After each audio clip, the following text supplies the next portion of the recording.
За омоо зөний хавдар онцлогдсон эмэгтэйчүүдийн хувьд ямар сони юм бэ? Би жилийн өмнө омоо зөний эсийн шинжилгээ өгөөд намайг зүгээр нь гэсэн штэ гэдэг ч юм уу. Эсвэл намайг одоо шинжилгээ өгөөд ярихгүй бол намайг зүгээр гэж бодоорой гэсэн штэ гэдэг ч юм уу. Ийм асуудлуудаас нэлээд тохиолддог л доо.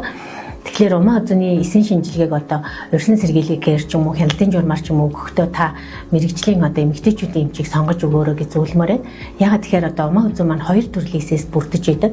Булчирхайлаг эс болон хучуур эс гэж байдаг. Тэгэхээр одоо шинжилгээ авахдаа булчирхайлаг эс, хучуур эс хоёулангийн хамруулж авч өгөх ёстой. Хучуур эсийн гаралтай хавдар одоо нийт хавдрын 95% байлаа гэхэд зөвхөн булчирхайлаг эс аваа явуучих юм бол энэ одоо шаардлага хангахгүй шинжилгээ олж хучуур эсийн хавдрыг одоо оншилж чадахгүй. Мөн зөвхөн хучуур эс аваа явуучих юм бол булчирхайлаг эсийн хавдар байлаа гэхэд оншилж чадахгүй одоо эрүүл гэж дүгнэлт гаргах боломж байдаг. Тэгэхээр нөгөө шинжилгээ авж байгаа эмчийн ур чадвар энд маш их холбоотой байдаг. Мөн та эсийн шинжилгээ өгөх гээд ирэхэд эмч үзлэг хийгээд эсийн шинжилгээ өгөхөд та шууд эдийн шинжилгээ өгөх гэж хэлэх тохиолдол бас байдаг.